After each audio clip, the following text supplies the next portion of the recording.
So here's exterior cab video for the Magnum. It's got the wide fenders on it.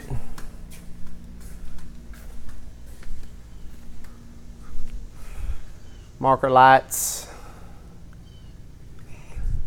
This will not come with the modules, because typically a rollover guy's going to want to use his own.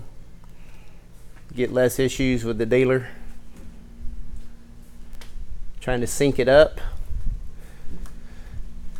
Now this came off of a dash fire, but what we had, and I'll show you a second, we had a wreck Magnum set beside it here. The only thing was wrong with this was it did bust the glass out of it, and there was a couple right in this side panel here. There were some wires that were they weren't even burnt, they were just kind of ugly looking, so we checked them out and changed them out. This is direct cab that we took everything out of. It's got the auto steer valve on it, which does not come with the cab.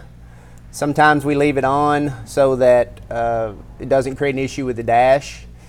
When we do that, we'll need an exchange back, or need it back on exchange. Same thing with the brake valve. But you can see that none of these wires were hurt.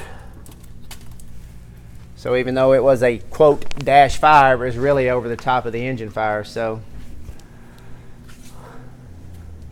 this is the exterior cab video. There's also an interior cab video. If we can help you out, let us know.